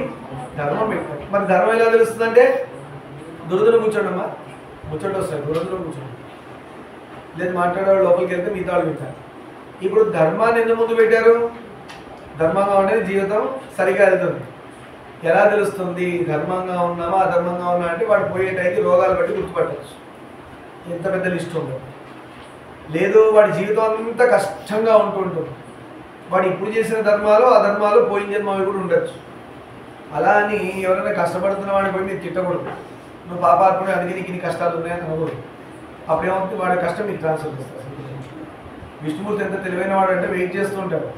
మళ్ళంటే వాళ్ళు విష్ణువుకి రిక్వెస్ట్ పెడతాం కదా, స్వామి నా కష్టాలు ఎప్పుడు పోతాయి స్వామి కాపాడు అంటాడు కదా. అప్లికేషన్స్ అని తీసి పెట్టుకుంటాడు, వెయిట్ చేస్తుంటాడు. విష్ణువు చెప్తున్న చాలా తెలివైన వాడు. మన పాపాలు ఆయన తీసి ఆయన దగ్గర పెట్టుకుంటే ఆయన భూమి మీదకి రావాల్సి వస్తుంది. మనం అన్ని దరిద్రమైన పనులు చేసాం. ఆయన దగ్గర పెట్టుకుంటే ఏమవుతుంది? ఆయన దగ్గర కుప్ప అవుతుంది. కుప్ప అవుతుంది ఏం చేయాలి? ఆయన పాపం అది అనుభవించడం ఆయన కిందకి రావాలి. ఆయన అలా చేయడు. పాపాలు చేసేవాళ్ళ లిస్టు, పుణ్యాలు చేసేవాళ్ళ లిస్టు దగ్గర పెట్టుకుంటాడు. పుణ్యం చేసేవాడు దానిలో ఖాతాలో పాపం ఉందనుకోండి, వెయిట్ చేస్తుంటాడు. వాడు పాపం చేస్తే ఇది తీసి అటేస్తాడు, వాడు పుణ్యం తీసి ఇటేస్తాడు. పుణ్యాత్ముడి ఖాతాలో ఉన్న పాపం పాపాత్ముడికి, పాపాత్ముడి ఖాతాలో ఉన్న పుణ్యం పుణ్యాత్ముడికి. అది చెప్తున్నా. పుణ్యాత్ముడి ఖాతాలో ఉన్న పాపం పాపాత్ముడికి వేస్తాడు, పాపాత్ముడి ఖాతాలో ఉన్న పుణ్యం పుణ్యాత్ముడికి వేస్తాడు. ఇదే జరుగుతుంది విష్ణువు చేతిలో. అదే అందుకే కంట్రోలర్ బాధ్యత ఆయనకి ఇచ్చాడు. చెస్ బాగా ఆడతాడు. అంతేగాని ఏదో ఒక లోకం ఉంటుంది, మన పాపంతా ఆ లోకంలో దాచిపెడతాడు విష్ణువు, పుణ్యవంతో లోకాల్లో ఎక్కడ దాచిపెట్టాడు ట్రాన్స్ఫరే. ఎవరు రేపు ఫోన్పే పేటిఎంలో మీరు ఎంత ఈజీ ట్రాన్స్ఫర్ చేస్తారు ఈ అకౌంట్ నుంచి ఆ అకౌంట్కి. ఆయన ఎప్పటి నుంచో వాడుతున్నాడు పేటిఎం ఫోన్పే. టకా టకా కొట్టిపడేస్తాడు, ఇక్కడి నుంచి అక్కడికి, అక్కడి నుంచి ఇక్కడికి. నిన్నటిదాకా బాగున్నాడు, ఇవాళ అడక తింటున్నాడు. నిన్నటిదాకా అడక తిన్నవాడు ఈరోజు బాగున్నాడు. ఎందుకు? రాత్రి instant transfer, IMPS or UPI payments కదా. పాపం పుణ్యం కూడా ట్రాన్స్ఫర్ చేసేస్తాడు. యూనిఫైడ్ పేమెంట్ సర్వీసా ఇంటర్ఫేస్. సరే, ఆశా విరుద్ధ ఏమంటున్నాడు? న్యాయ మార్గం ఫస్ట్ గృహస్థుడికి ఉండాల్సింది న్యాయ మార్గం, గుర్తుపెట్టుకోండి. ఆశా విరహితుడై ఎక్కువ ఆశలు పెట్టుకోవద్దు, ధర్మమైన ఆశలు పెట్టుకోవచ్చు. ఒక భార్య, ఒక కారు, ఒక ఇల్లు. ఏం భావేష్ వింటున్నావా? నిష్కల్మషుడై ఎవరైనా ఏమైనా కొనుక్కుంటే వాళ్ళని చూసి ఏడవకూడదు. మాత్సర్యం అంటారు, అసూయ, ఈర్ష్య ఉండకూడదు. అవును, వాడికి దేవుడు ఇచ్చాడు, వాడు ఏదో పుణ్యం చేసుకున్నాడు, దేవుడు పట్టుకున్నాడు, వాడికి వచ్చింది, నేను అలా చేయలేదు అందుకే నాకు ఇవ్వలేదు అనుకోవాలి. కానీ నీకు వచ్చిందా అని ఏళ్ళు ఇచ్చేసుకోవాలి, గొంతులు ఇచ్చేసుకోవాలి, నోళ్ళు ఇచ్చేసుకోవాలి. అవునా? నరఘోష యంత్రం అని వచ్చింది తెలుసా? నరఘోష యంత్రం ఎందుకు వచ్చింది? అది మనిషే శత్రువు అయ్యాడు కాబట్టి వచ్చింది. నా దగ్గర లేని ఇంకోటి దగ్గర ఉంటే కళ్ళలోంచి ఏడ్చేస్తా. అన్నిటికంటే పాయిజన్ ఎవరిదిరా అంటే మనిషి కళ్ళు, అన్నిటికంటే పాయిజన్. పాము కాటేసిందన్నా కూడా డాక్టర్ దగ్గర పోతే ట్రీట్మెంట్ ఉండొచ్చు, లేదంటే అంత టైం దొరుకుతుంది డాక్టర్ దగ్గరికి వెళ్ళి ట్రీట్మెంట్ తీసుకోవడానికి. ఈ నరఘోష నరుడి యొక్క, ఒక మనిషి యొక్క ఏడుపు ఇంకోటి మీద వెంటనే భగ్గుమని మండిపోతుంది. Immediate start problem. అర్థమైంది? అంత దారుణంగా ఉంటుంది. సరే, అలా నిష్కల్మషుడై అగ్నిహోత్రాది కర్మలు అంటే యజ్ఞయాగాదులు చేయాలి, ఇంట్లో దీపారాధన చేయాలి, అవన్నీ ఇంట్లో పొయ్యి గదిలో ఉన్న గ్యాస్ పొయ్యి అగ్నిదేవుడు. అందుకని తల్లి ఫస్ట్, మీరు ఆడపిల్లలు మీరు గుర్తుపెట్టుకోండి, రేపు మీ మ్యారేజ్ అయ్యి ఇంటికి వెళ్ళాక మీ హస్బెండ్కో పిల్లలకో తిండి పెట్టాలంటే ఫస్ట్ అగ్నిహోత్రుడు గ్యాస్ పొయ్యే కాబట్టి గ్యాస్ వెలిగించాక కొన్ని గింజలు తీసి దాని మీద వేయాలి. అది కాల్తైన తర్వాత గ్యాస్ బాగా మండుతుంది కదా. అప్పట్లో అయితే పొయ్యి కుంపటి పొయ్యిలు ఉండేవి, కర్రల పొయ్యి, దాన్ని 4 గింజలు వేసేస్తారు. అంటే ఫస్ట్ స్వామి అయ్యాక మిగతా నైవేద్యం అవుతుంది. అలా అగ్నిహోత్రుడే మన ఇంట్లో వంటవాడు, సాక్షాత్ అగ్నిహోత్రుడు మన ఇంట్లో వంటవాడు. దేవుడు ఆయన కూడా దేవతామూర్తి, పంచభూతాల్లో ఒకటి. అలా వేసి దండం పెట్టుకొని ఈరోజు ఇది ప్రసాదంగా అందరికీ అందాలి. దానివల్ల హెల్త్ బాగా ఉంటుంది, తేజస్సు బాగా అభివృద్ధి చెందుతుంది. దీనిలో కూడా ఇంకో రూల్ ఏంటంటే, మీరు వండిన అన్నంలో ఫస్ట్ తేట అంటారు, పైన ఇలా వైట్గా ఒక లేయర్లా ఫామ్ అవుతుంది అన్నం మీద, అదే మెయిన్. అది తీసి ఇంటి యజమానికి పెట్టాలి. అందుకే నిలబెడతారు కానీ తెలియదు ఆడపిల్లలు, గుర్తుపెట్టుకోండి, తల్లులకే తెలియదు. ఆ పైన ఉన్న తేట అన్నం అంటారు, ఆ పైన ఉన్న లేయర్ మొత్తం ఇలా తీసి అన్నం లేయరు హస్బెండ్ మాత్రమే పెట్టాలి. దీని ఇంకా బయాలజికల్గా చెప్పాలంటే సూపర్ స్పర్మ్ కౌంట్ అంతా కూడా దానివల్లే ప్రొడ్యూస్ అవుతుంది. ఒక జీవి పుట్టాలి అనేది ఉంది కదా, ఆ ప్రాణాలన్నీ అన్నం బియ్యం గింజలు ఉంటాయని చెప్పారే, అదంతా అక్కడే ఉంటుంది. ఆ ఫుడ్ లోపలికి వెళ్ళి ప్రోటీన్ డైజెస్ట్ అయ్యి రేపు పొద్దున జీవి బయటకు రావడానికి గొప్పనైన జీవి. అది కూడా రాక్షసుడు పుట్టాడు, సుకుమార్షి లాంటి వాడు పుట్టాడు. అది పెట్టి తర్వాతది భార్య, లాస్ట్ భార్య తినేది, పిల్లలకి అందరినీ పెట్టి. ఎందుకు దీన్ని కూడా తప్పు చెప్పడం స్టార్ట్ చేశారు, ఫస్ట్ భర్త పెట్టాలి, ఎందుకు ఆయన నేను తినాలి కదా అంట. ఈ ప్రాసెస్ ఒకటి ఉంది, ఎందుకంటే transfer of energy from male to female అవుతుంది కాబట్టి ఫస్ట్ తేటన్నం మా హస్బెండ్కి వెళ్ళిపోతుంది. తల్లి కాబట్టి పిల్లలు తినకుండా తినదు కాబట్టి పిల్లలు పెట్టేది. తర్వాత 3వ స్థానంలో తనను తినాలంటే తను ఇంకోటి మిగిల్చి తింటుంది. ఎందుకంటే ఎవరన్నా అతిథి దేవో భవ అభ్యాగతి దేవో భవ వస్తారేమో అని చూసుకొని అందరు తిన్నారా, అందరి కడుపులు నిండితే తల్లి కడుపు నిండినట్టు. ఇది తల్లి లక్షణం. మరి మిగతా వాళ్ళు ఏమంటారు నాకు తెలియదు. ఒకప్పుడు అందరూ ఆడవాళ్ళు ఇదే ఫాలో అయ్యేవాళ్ళు. వాళ్ళనేమో పిచ్చాళ్ళు అన్నారు, లేదంటే వాళ్ళకి ఏం తెలియదు, మేమంటే ఎడ్యుకేటెడ్ అని ఇట్లా నాశనం అయితే వచ్చారు వీళ్ళందరూ. అప్పుడు చదువుకోకుండా కూడా చాలా బాగున్నాయి ఇల్లు, ఎంత నీట్గా ఉండేవి, ముగ్గు వేయడం, ఆ ఇల్లు మెయింటైన్ చేసుకోవడం, అవి ఏమంటే జాబులు అంటారు. ఇప్పుడు చేసే జాబుల కంటే అప్పుడు పని ఎక్కువ. 10 మంది 15 మంది 20 మంది ఉండేవాళ్ళు, పెద్ద పెద్ద గిన్నెల్లో అన్నం వండాలి. అప్పుడు అన్ని లార్జ్ ఫ్యామిలీస్ కదా. ఇప్పుడు 2 ఫ్యామిలీస్కి మరి ఉద్యోగం, అప్పుడు లార్జ్ ఫ్యామిలీస్ కూడా ఉద్యోగాలు చేయాలి. అంటే ఇందులో ఆడవాళ్ళు తప్పైనా కాదు, మగవాళ్ళు కూడా అలానే ఉన్నారు. ఆశలు ఎక్కువైనాయి కదా, అందుకే డబుల్ జాబ్స్ అయినాయి అందరూ. ఆశలు తగ్గించుకుంటే మగవాడి యొక్క శాలరీతో చాలు, మగవాడు ఒక్కటి శాలరీతో చాలు కదా. చాలు అనుకునేవాడే సంతోషపడడు. కావాలి కావాలనేవాడు ఎప్పుడు కావాలి కావాలనే చచ్చిపోతాడు. జీవితాంతం ఏదో ఒకటి కావాలనే ఏడుపు మొహం అయిపోతాడు. ఇప్పుడు నైవేద్యం పెట్టే ముందు ఆ గింజలు ఏమన్నారు కదా, అప్పుడు పూజకి మళ్ళీ పెడతారు కదా, అది వేరు, ఇది వేరు, అది వేరు. అగ్నిహోత్రుడికి మనం ఇచ్చే గౌరవం అర్థమైందా? అని ఇంకోటి ఏది పట్టుకెళ్ళినా అగ్నిదేవుడు పట్టుకెళ్తాడు దేవుడికి. సో ఎట్లా తీసినా కూడా కరెక్టే అవుతుంది. అంతే కదా, హవిస్ యజ్ఞాలు కూడా వేస్తే దేవుడు తినట్లే అగ్నిహోత్రుడే పట్టుకెళ్తాడు. అంటే దేవుడికి ఏం ఓకే, అగ్నిదేవుడు తీసుకున్న మెటీరియల్ మాత్రమే ఓకే. అంటే అగ్ని తగిలితే శౌచం వచ్చింది, పవిత్రం అయ్యింది. అర్థమైందా? దేవుడు కూడా తెలివైన వాళ్ళు. మనం ఎలా పడతారో తిని ఎంగిలి పెడతాం అనేసి స్వీట్ షాప్లో స్వీట్స్ తెచ్చి పెడతారు దేవుడు. ఇక్కడ పొద్దున 10 మంది తినేశారు ఆ స్వీట్లు, ఆ మిగిలిన స్వీట్లు మనకి ఇస్తాడు. దేవుడు తెచ్చి పెట్టేస్తాం. ఎలా తింటాడు? దేవుడు తినా అంటే దాన్ని తీసుకెళ్ళి అగ్నిహోత్రంలో పడేయాలి, బూడిదైపోతుంది, అప్పుడు తింటాడు ఆయన. అంటే ఈ ఎంగిలి పెడతారని చెప్పి ఆయన చాలా తెలివిగా అగ్ని నుంచి వచ్చింది మాత్రమే గ్రహిస్తాను పెట్టాడు. అగ్ని నుంచి వచ్చింది మనిషి ముట్టుకోడు. బూడిద తింటాం మనం. స్వీట్ తీసుకొచ్చారు కళాకరణ, అగ్నిహోత్రంలో పడేశారు, బూడిద అయింది. ఓకే, దేవుడికి వెళ్ళిపోయింది ఆ రసం, ఏం కావాలి. ఇప్పుడు శౌచం అయింది కాబట్టి తినండి అంటే ఏముంది అక్కడ తినడానికి? మనకి బూడిదే కనబడుతున్నాం. కానీ స్వామి తినేశాడు. అదే మనం హోమంలో చేసాడు పూర్ణాహుతి. పూర్ణాహుతి అని చేస్తారు. దానిలో శారీస్, పూలు, పండ్లు అన్నీ కలిపి మూటలా కట్టి అన్ని స్వామికి అర్పణ చేసేస్తారు. అగ్నిదేవుడు దాన్ని పట్టుకెళ్ళిపోతాడు. ఇక్కడ చూడడానికి బూడిదే కనబడుతుంది. అంటే మన మొహం మనమంతా బూడిదతో తయారైన శరీరం కాబట్టి మనకి ఎప్పుడు బూడిదే కనబడుతుంది, అలా కాదా? కానీ స్వామికి వెళ్ళాల్సినవన్నీ చేరినాయి, అగ్నిదేవుడు తీసుకెళ్ళిస్తాడు. ఆచరిస్తూ పుత్ర పౌత్రులను కని, ఇదిగోండి న్యాయంగా ధర్మంగా ఉంటూ పుత్రులను కనాలి. అంటే అమ్మాయి కావచ్చు, అబ్బాయి కావచ్చు, పుత్ర పుత్రికలను కని, పౌత్రులను మనవాళ్ళు మనవరాలని కని, అంటే వాళ్ళు వచ్చే వరకు వెయిట్ చేసి వానప్రస్థం స్వీకరించాలి. అది చూసారా ధర్మం ఎంత బాగా చెప్తున్నారు. మనవాళ్ళు మనవరాళ్ళు వచ్చేసాక కూడా, మరి నీ పిల్లల్ని నేను స్కూల్లో ఇస్తానరా, కొడుకు కూతురు పిల్లల్ని, మనవాడిని నేను ఆడుకుంటాను, నువ్వు ముద్దు చెయ్యి, కొన్ని రోజులు చెయ్యి, ఇంక జీవితం అంతా ఇదేనా? మళ్ళీ ఆ మనవాడి ఇంట్లో కుక్కగా పుడతాడు పోయి. ఎందుకంటే మోహం ఉంది కదా మనవాడి మీద మనవరాల మీద. జన్మెట్టు పండించుకోవాలి. నీకు ఎందుకురా మనిషి జన్మ వేస్ట్, నీకు మనవాడు మనవరాలు కాదా పో. వాడికి ఏదో కుక్కను చూస్తాడు రోడ్డు మీద. ఈ తాతే కుక్కగా పుట్టున్నాడు, అదే కుక్క ముద్దు వస్తుంది, తెచ్చి ఇంట్లో కట్టేసుకుంటాడు. ఏమయ్యాడు తాత? కుక్క అయ్యాడు. దీనివల్ల మనవాడు మనవరాలు పెట్టుకున్నందుకే మోహం. అర్థమైందా? అందుకనే వానప్రస్థం ఎప్పుడు వచ్చిందిరా అంటే మనవాళ్ళు మనవరాళ్ళు వచ్చాక వచ్చింది. ఓకే, ఒక సంతానం, 2 సంతానం, పిల్లలు అడిగారు ఎంతమంది రా అనుకుంటున్నారు అంటే డాడీ 2, అమ్మాయి అంటది 2 అనుకుంటాం నాన్నగారు. సరే 2 మొహాలు చూసేసి 2 కూడా ముద్దాడి కొంచెం మనవరాడు మనవలతో హాయి ఎంజాయ్ చేసి జీవితానికి చాలే. కొడుకుని చిన్నప్పుడు ముద్దాడాడుగా మొత్తం జీవితం అంతా. ఇక మనవరాల జీవితం అంతా, మనవాడి జీవితం అంతా అంటే ఇంక అంత ఉందా మనకి? మనకి అకౌంట్ క్లోజ్ అయిపోతుంది ఇక్కడ. అందుకే దేవుడు కూడా అంత అన్యాయం ఏం చేయలే. మీకు చిన్నపిల్లలు ముద్దు వస్తారని మీ పిల్లలు ఇచ్చారు. ఫస్ట్ మీ పిల్లలతో ముద్దాడారు, చిన్న నుంచి పెంచారు, పెద్దగా అయ్యారు.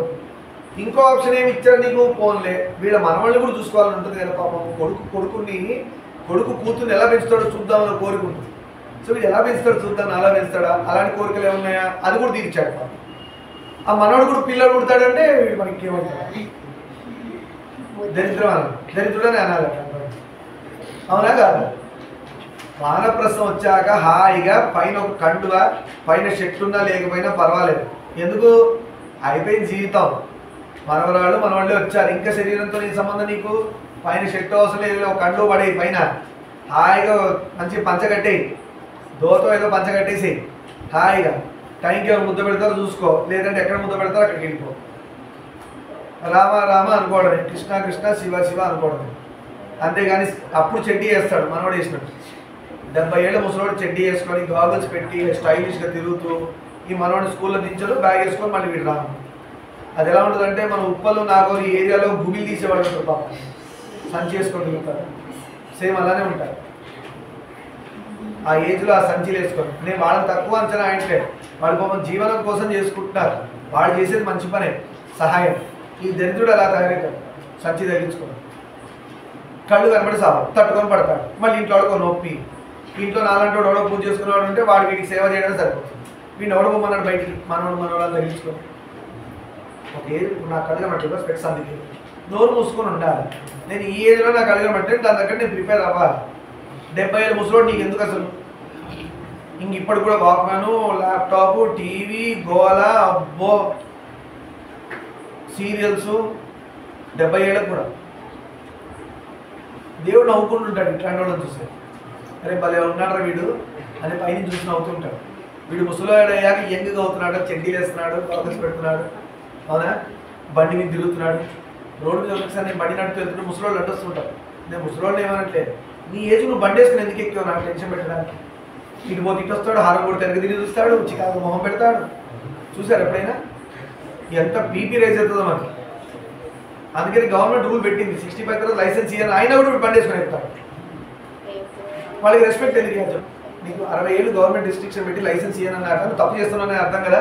నిర్మో మాట నిల్చోబెట్టి కడిగి పడేయాలి. హార్ట్ అటాక్ వచ్చినా వాడు స్ట్రోక్ వచ్చినా పర్లేదు.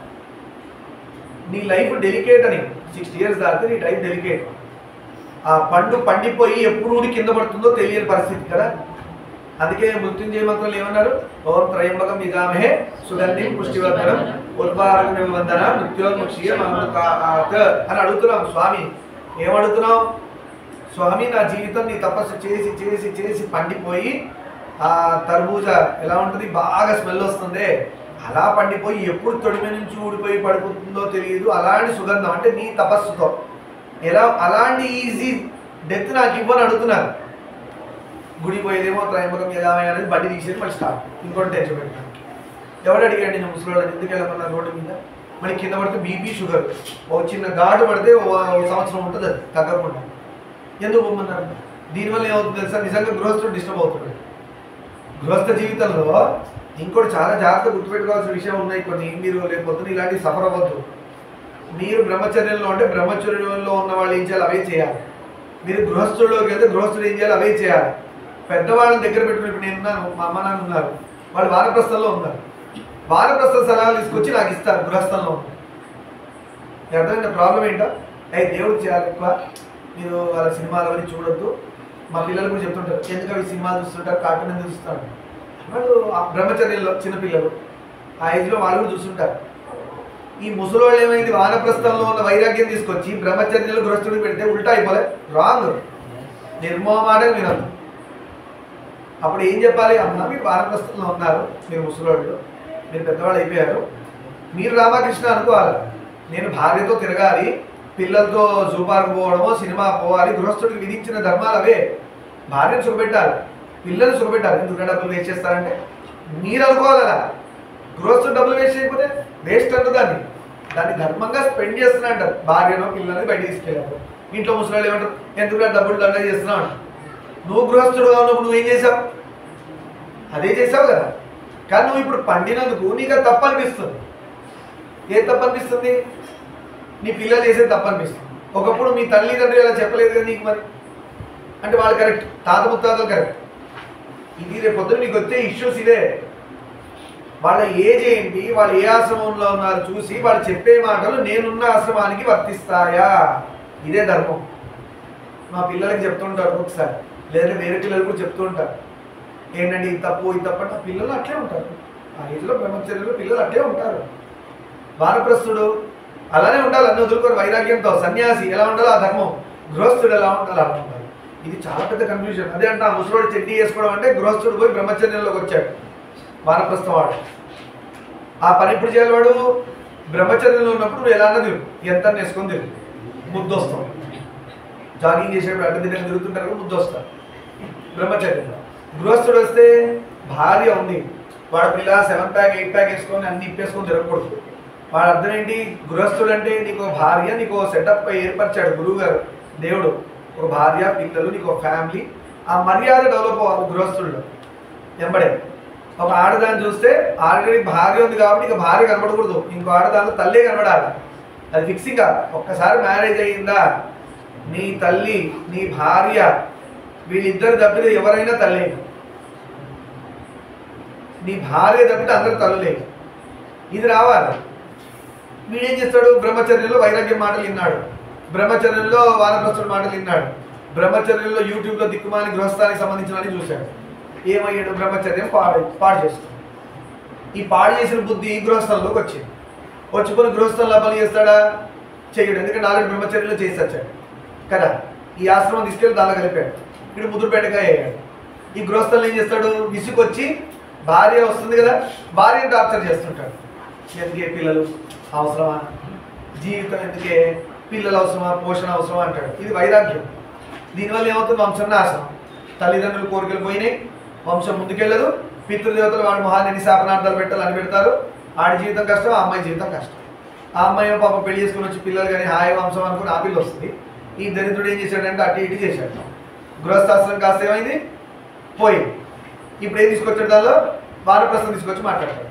ఈ వీడు ఇట్లనే ఉండి పిల్లలు లేకుండా ఏమవుతాడు? పొద్దున మోకాలో చెయ్యి ఇరుగుతుంది, పోయి ఓల్డేజ్ హోమ్లోనో ఈ దీనిలో పడతాడు పోయి అది. అందుకే అవి ఎక్కువైతుంది. చూసేవాడు లేడు కదా దిక్కెనకాల. నిన్ను రోల్ మోడల్ ఎట్లయితావు నువ్వు సొసైటీకి? నిన్ను ఏం చూసి రోల్ మోడల్ తీసుకోవాలి? వీళ్ళందరూ వచ్చి స్పీచ్లు ఇస్తుంటారు, పెద్ద పెద్ద మాటలు. ఇలా కాదు, లైఫ్ ఇలా డిజైన్ చేసుకోవాలి, ఇలా చేసుకోవాలి. నువ్వు ఫస్ట్ సరిగ్గా ఏడిస్తే కదా ఇంకోటి చెప్పడానికి. అందుకే వేదవ్యాసుడు ఎంత క్లియర్గా చెప్తున్నాడు చూడండి. ఏమని చెప్పాడు? బ్రహ్మచర్యం, ఖచ్చితంగా బ్రహ్మచర్యం రూల్స్ మనం విన్నాం కదా, అలా ఉండాలి. ఉపవాసాలు లేవు, బాగా జ్ఞాన సంపద పెంచుకోవాలి. బ్రహ్మచర్యంలో గురువుని బాగా సేవించాలి, దేవుడిని సేవించాలి. ఇంకో దరిద్రం మాటలు ఏంటంటే పెద్దవాళ్ళే మాట్లాడుతున్నారు, దేవుడికి పూజలు చిన్నప్పుడు ఎందుకు అంటారు. నాలా కలగడకపోతే మీరు ఏం చూస్తారు? వినాయకుడు అంటే తొండం ఎక్కడ ఉందని అడుగుతారు. ఆంజనేయ స్వామి గద ఎక్కడ అంటారు. కలగడపడి సాగనాడు ఏం చేస్తారు మీరు? మన తినే తిండికి 40 నుండికి నాకు పోయినాయి, సరిగ్గా కనబడట్లా. ఈ టైంకి ఎప్పుడు పోతాయి? మీకు అర్థమైందా ప్రాబ్లమ్? అందుకనే మీకు ఇష్టమైన దేవుడిని చిన్నప్పటి నుంచే ఉపాసన స్టార్ట్ చేయండి. వద్దు అన్నారంటే అది ధర్మ ప్రకారంగా వాళ్ళు చెప్పేది కరెక్టా అని క్యాలిక్యులేట్ చేసుకోండి. పెద్దవాళ్ళ మాట వినొద్దని నేను అనట్లే. పెద్దవాళ్ళు అంటే మన ఇంట్లో ఉన్న ఏజ్లో బాలైన వాళ్ళు పెద్దవాళ్ళు కాదు. పెద్దవాళ్ళు అంటే అర్థం ఏంటంటే జ్ఞానంలో పెద్దవాళ్ళు. చిన్నపిల్లాడైనా ధర్మమైన మాట మాట్లాడతాడు, వాడు పెద్దవాడు. ఎవరు పెద్దవాడు అంటే ఇంట్లో ఉన్న పురాణం పెద్దవాడు. రాముల వారి రామాయణమో మన కృష్ణుడి భగవద్గీతలో ఇది ఇంట్లో ఉన్న పెద్దవాడు. నీకు డౌట్ వస్తే ఆ పెద్దవాడు అంటే ఆ పుస్తకం ఓపెన్ చేసి దానిలో ఉన్న ధర్మం మీరు నేర్చుకోవాలి. అందుకే చదవమన్నారు ఇంట్లో రామాయణం భగవద్గీత పెట్టుకోవాలి. ఇది మీరు అందరూ గుర్తుపెట్టుకోవాలి. వర్ణాశ్రమ ధర్మాలు చాలా జాగ్రత్తగా ఫాలో అవ్వాలి, లేదంటే జీవితం అస్తవ్యస్తం. కుక్క చచ్చిపోతే ఎట్లా ఇచ్చిపోయారు? అందుకని దారుణం ఉంటుంది. పెళ్ళిళ్ళలో కుక్కలు కొట్టుకుంటే ఇస్తరాకి, ఆ ఇస్తరాకి ఎంత బాగుంటుంది? ఏపీస్ ఆఫీసులు అక్కపోతుంది. అలా ఉంటాయి ప్రాబ్లమ్స్ అన్నీ మన ఎత్తి మీదే పడతాయి.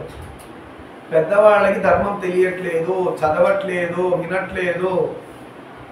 నిజంగా చెప్పాలంటే ఎంతమంది పిల్లలు వింటున్నారు చూడండి. పెద్దవాళ్ళు ఉన్నారా? తెలియదా చెప్పట్లేదని? చెప్తున్నా తెలిసి కూడా వింటారా? ఈవెన్ ఆన్లైన్లో కూడా పిల్లలే క్వశ్చన్స్ అడిగేది కూడా పిల్లలు ఎక్కువ అడుగుతున్నారు. వాళ్ళు తెలుసో వినట్లేదో వినట్లేదో తెలియదు. వాళ్ళకి ఏది వచ్చేసరికి వాళ్ళకి ఈగో ఎఫెక్ట్ ఒకటి ఉంటుంది.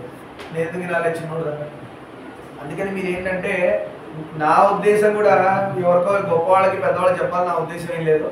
నా పిల్లల వరకు నేను చూసుకుంటూ పోతున్నాను. నా ఉద్దేశం కూడా అదే. మీ వరకు మీరు బ్రహ్మచర్యం బాగా కంటిన్యూ చేయాలి. ఆశ్రమం తర్వాత గృహస్థాశ్రమం. హాయిగా ఒక మంచి అమ్మాయిని చూసి పెళ్లి చేసుకోవాలి, అబ్బాయిని చూసి పెళ్లి చేసుకోవాలి. హాయిగా పిల్లల్ని కనాలి, మంచి ఉద్యోగాలు చేసుకోవాలి. ధర్మ, అర్థ, కామ్య, మోక్ష ఈ 4 ట్రాక్లో పోవాలి. 4 ఆశ్రమాలు గుండా పోవాలి. మనవరాలు రాగానే అప్పుడెప్పుడో చిన్నప్పుడు నేను వినేటప్పుడు మా గురువుగారు చెప్పారు, మా సార్ చెప్పారు, మనవరాలు వచ్చి నేను వానప్రస్థంలోకి వెళ్ళిపోవాలి అని. ఒక కాశీయో రామేశ్వరం తిరుపతి చూసుకోవాలి. నీకున్న అకౌంట్ అంతా క్లోజ్ చేయాలి. ₹1,00,000 ఉంటే ఒక 20 లక్షలు మీ దగ్గర పెట్టుకొని ఇంకా 75 లక్షలు, ఒక 20 లక్షలు పిల్లలకి, ఇంకో 20 లక్షలు అనాథాశ్రమాలకు రాయండి, ఇంకా 20 లక్షలు ఉంటే భార్య పేరు మీద రాసేయండి. ఇలా చేసుకోవాలి. 4 వంతులు చేయాలి. ఒక వంతు పిల్లలకి, ఒక వంతు ధర్మాశ్రమాలకి, ఒక వంతు భార్యకి, ఒక వంతు నీకు ఎందుకు నువ్వు తిని చావాలి కదా బ్రతికినంత. ఈ 4 వంతులు తీసుకొని వెళ్ళిపోవాలి. ఇంకంతే, పెట్ట కడిగేయడమే, ఇల్లు కడిగేసడం, పెట్ట సర్దేసుకొని పోవడమే. అలా కాశీయో రామేశ్వరం చూసుకొని వెళ్ళిపోవాలి. మళ్ళీ రాకూడదు. ఒకళ్ళు వస్తా అంటే నాన్న అక్కడే ఉంటారన్నా, ఎప్పుడు పోతారో తెలియదు, శివారామ అనుకుంటూ స్వామి దగ్గరే పోతే ఆయన చోలో మంత్రం చెప్పి కాశీలో అయితే పార్వతీదేవి ఒళ్ళో పెట్టుకుంటుంది, తల ఇలా నిమురుతూ ఉంటుంది. అందుకోసమన్నా నేను కాశీలో పోయి చదవాలనుకున్నాను.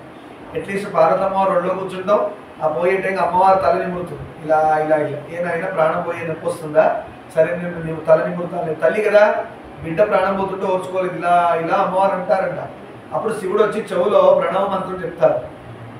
ఆ ప్రణవ మంత్రం చోలబడంగానే వాడికి అదృష్టవశాత్తు వాడు కాశీలో పోతే అదృష్టవంతుడు, వాడి జీవితాంతం మోక్ష మార్గంలో లేకపోయినా వాడు ఎప్పుడో శివుడికి పోసిన అభిషేకంలో ఉన్న గుర్తు పెట్టుకొని శివుడు వాడిని ఇక్కడి నుంచి బస్సు ఎక్కించో ట్రైన్ ఎక్కించి కాశీ పిలిపించేసుకుంటాడు.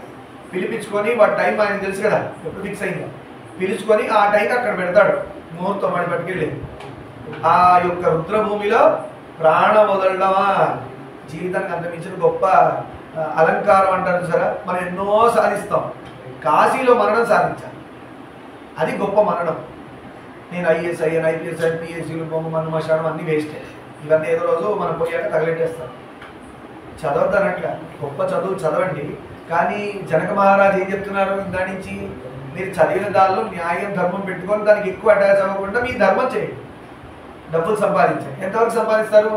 ఆ డబ్బు మిమ్మల్ని పాడేంత సంపాదించండి, ఎంత అవసరమో అంతే సంపాదన. అర్థమైందా?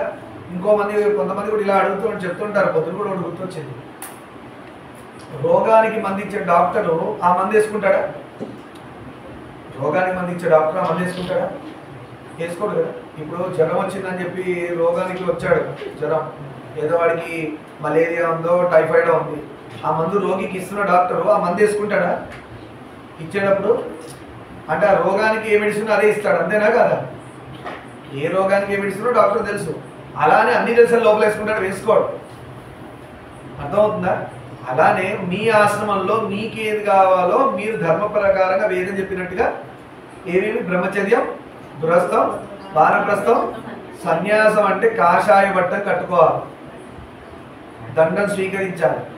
అంత ధైర్యం ఉన్నవాడు కాషాయం తీసుకోవచ్చు, ఆడవాళ్ళు తీసుకోవచ్చు అని అడగండి, ఆడవాళ్ళు కూడా తీసుకోవచ్చు. వర్ణాశ్రమ ధర్మాలు అందరికీ సమానమే, మగవాళ్ళకి ఇవి ఆడవాళ్ళకి లేవు ఇవేం లేవు, అందరికీ సమానమే దేవుడు. సన్యాసం కాకపోయినా గృహస్థంలోనే సన్యాసం అయిన వాడు కలర్ వేసుకోకపోయినా గొప్ప సన్యాసిగా ఉన్నవాళ్ళు చాలామంది ఉన్నారు.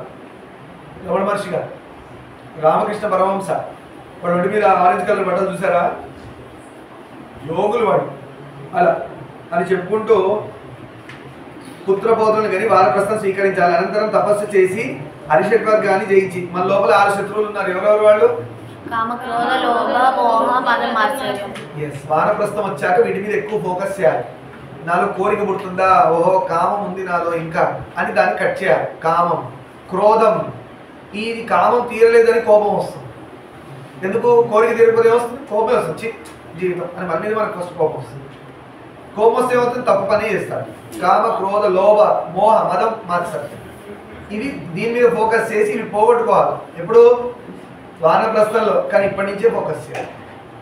వానప్రస్థం వచ్చాక చూసుకుందా అంటే చూసుకోవడానికి ఏముండదు. ఇవన్నీ ఇప్పటి నుంచి సాధన చేస్తూ ఉంటే బ్రహ్మచర్యంలోంచి గృహస్థుల్లోకి దారి ఓపెన్ అవుతుంది, గృహస్థుల్లోంచి వానప్రస్థంలోకి దారి ఓపెన్ అవుతుంది, తర్వాత సన్యాసం. అలా సరే. భార్య యొక్క బాధ్యతను కొడుకుకి అప్పచెప్పి ధర్మ విధుడై వైరాగ్య భావంతో తురియాశ్రమాన్ని గ్రహించాలి. తురియాశ్రమం అంటే సన్యాసం అంటే అంతటా నేనే ఉన్నాను, అర్థమైందా? అంతటా నేనే ఉన్నాను, అంతా నాలో ఉంది, అర్థమైంది? అన్నింటిలో నేనున్నాను, నాలో అంతా ఉంది. ఈ భావం తురియాశ్రమం అంటారు. అంటే ఇంకా అక్కడ ఆత్మ అన్నింటిలో ఉన్నది ఒకటే, నాలో ఉన్న ఆత్మ ఒకటే. దాన్ని ఎలా అవుతుందంటే అవతలోడు వచ్చి అడిగితే ఇచ్చేసేది ఎలా ఉంటుంది. శంకరాచార్య వారిని వచ్చి ఎవరు శంకరాచార్య వారిని ఎవరు వచ్చారు? కాపాలి కూడా వచ్చి అడిగాడు. ఏమడిగాడు? మీ తలకాయ కావాలని అడిగాడు శంకరాచార్య. నా తలకాయతో నువ్వేం చేసుకుంటావు? లేదు, మా శిష్యులు లేనప్పుడు వచ్చి పట్టుకెళ్ళాను. ఇది తురియావస్థ అంటే ఆ అవతలు అడిగిన వాడు నేనే, ఇక్కడ ఉన్నది నేనే, నా తలకాయ నాకే కావాలి, సో అడిగాడు కాబట్టి ఇచ్చేద్దామని ఇచ్చేస్తాను. ప్రాణం అడిగినప్పుడు ఇచ్చేస్తాను. కానీ శిష్యులు కాపాడుకున్నారు. ఎంబడే పద్మపాదుడు తెలిసినట్టుంది. ఆయన అక్కడ ఏం చేశారు? నృసింహ కరావలంబ స్తోత్రం చేశారు. నృసింహస్థానం స్తోత్రం చేసి అడవిలోంచి ఒక పెద్ద సింహం వచ్చి కాపాలి పట్టుకుంది అడుగు. అలా కాపాడుకున్నాడు శిష్యులు శంకరాచార్యులు అలా కాపాడుకున్నారు. సరే, సన్యాసం స్వీకరించడానికి విరక్తునికే అధికారం ఉంది. చూసారా? సన్యాసం ఎవరు తీసుకోవాలి? వైరాగ్యం, విరక్తి వచ్చేయాలి. ఇన్ని రోజులు జీవితమా ఎంతసేపు భార్య, పిల్లలు, కోరికలు, ఇవే మళ్ళీ పుడుతున్నాయి. నేను సాల్వ్ చేస్తున్నాను. మొన్న పని పుడుతున్నాను, మళ్ళీ తినాలనిపిస్తుంది, మళ్ళీ 10 సంవత్సరాలు. మొన్న కారు కొన్నాను, మళ్ళీ కొంచెం చుట్టపడంగా దాన్ని అమ్మాలి, మళ్ళీ కొత్తది కొనాలి. ఈ ఉద్యోగం మారాను, 1 లక్ష వస్తుంది, 1.5 లక్ష కావాలి కాబట్టి ఉద్యోగం మారాలి. ఈ దేశంలో తిరిగి బోర్ కొట్టింది కాబట్టి ఇంకో దేశంలో పోయి చావాలి. ఇక్కడున్న ఆచారాలు నచ్చలేదు కాబట్టి అక్కడ పోయి సగం వేసుకొని ముప్పావు వేసుకొని దిక్కుమాల కలతాలు ఎత్తి మీద పెట్టుకొని ఇక్కడ పెట్టుకొని చెవులో పెట్టుకొని అవునా పాడైపోవాలి. ఏముంది, ఏం నేర్చుకుంటున్నారో తెలియదు. ఇది వేదవాక్యం తథ్యం. ఏది వేదవాక్యం? వైరాగ్యం వచ్చిన వాడే సన్యాసం తీసుకోవాలి. అందుకని బుడప్పుడు మన్నాడు పరిగెత్తి సన్యాసం తీసుకుంటే తప్పైపోతుంది. నా భార్య పిల్లలు ఏం కాదు ఇప్పుడు సన్యాసం తీసుకుంటే, నా మనవడు మనవరాలు చూసే కోరిక నేను సన్యాసంలో ఉన్నప్పుడు పుట్టింది అనుకోండి, ఏమైంది పైన కింద పడట్లేదు. ధర్మం అందుకే చెప్పింది, బ్రహ్మచర్యం సరిగ్గా చేయండి, గృహస్థం సరిగ్గా చేయండి, వానప్రస్థం కంప్లీట్గా చేయండి, అప్పుడు సన్యాసం అనుకోండి. ఈ ముసలోడు చెడ్డీ వేసుకున్నట్టు తయారవుతుంది పరిస్థితి. చిన్నప్పుడు వేసుకోలేదు, ఆ కోరిక వాడిని ముసలోడు వచ్చాక వానప్రస్థంలో వేసుకోవాలనిపించింది, ఇంత వేసుకొని తిరుగుతుంటాడు. బుద్ధి లేదు, కోడలు కూతురంత పిల్లలు ఇంట్లో తిరుగుతుంటే వాడు చెడ్డీ వేసుకొని తిరుగుతుంటే దరిద్రుడు. అర్థమైందా? అవునా కాదా? మన దరిద్రుడే అంటాడు. ఎందుకు? బట్టలు ఫుల్ లెంత్ తీసుకోవడానికి డబ్బులు లేని వాడు దరిద్రుడు అంటారు.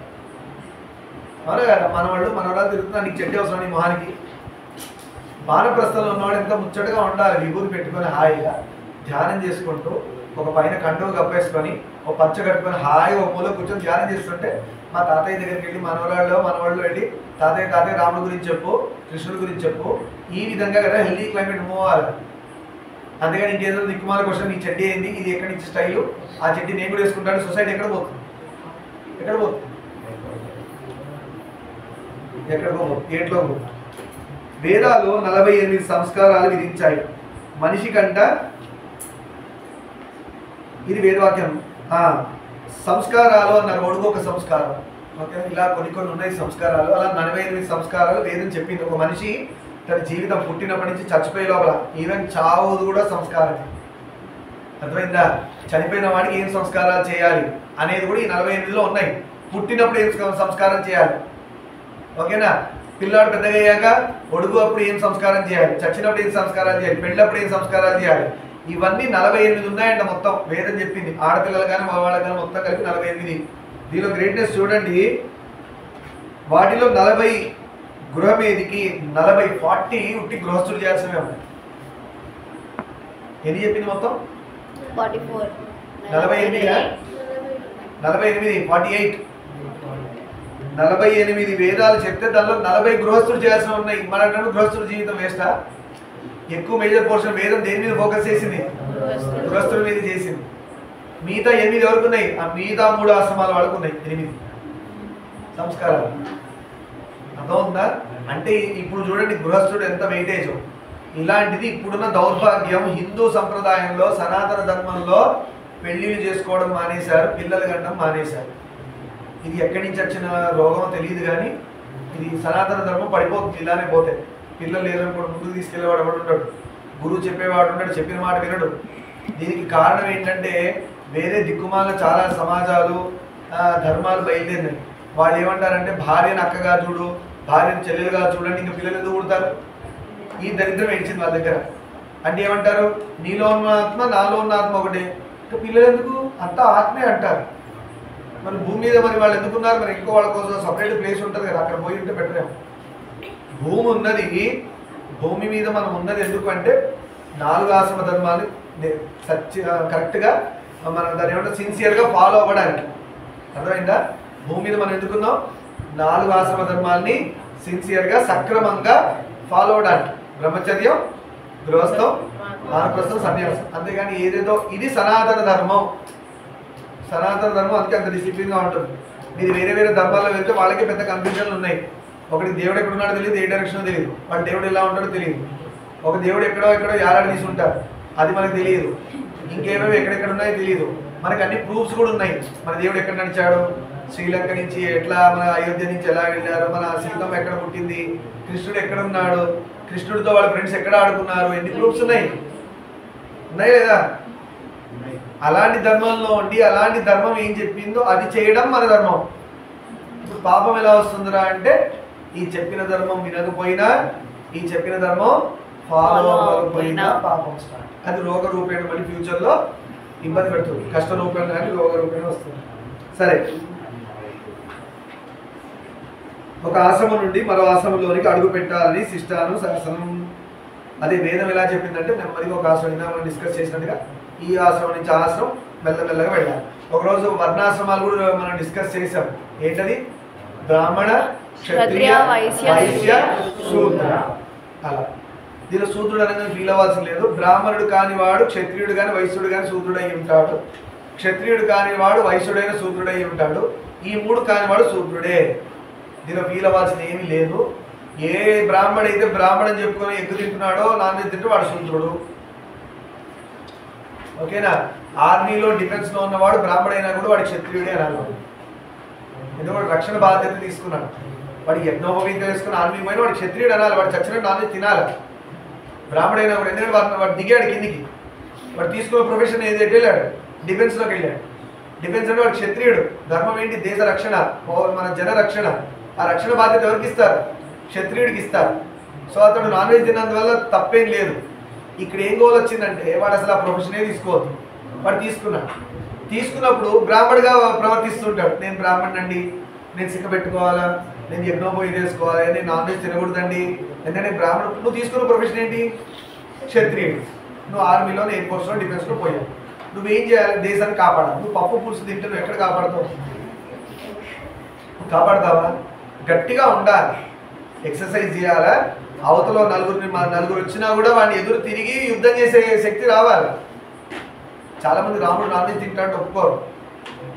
ఎవరెందుకు మా జయవాళ్ళ ఆఫీస్లోనే రాముడు క్షత్రియుడు, ఆయన జింకలు వేటాడేవాడు, తినేవాడు మాంసం అంటే, అయ్యో అలా కాదు, ఆయనకి ఏదో ఒక ట్యాగ్లైన్ చెప్తారు రాముల వారికి.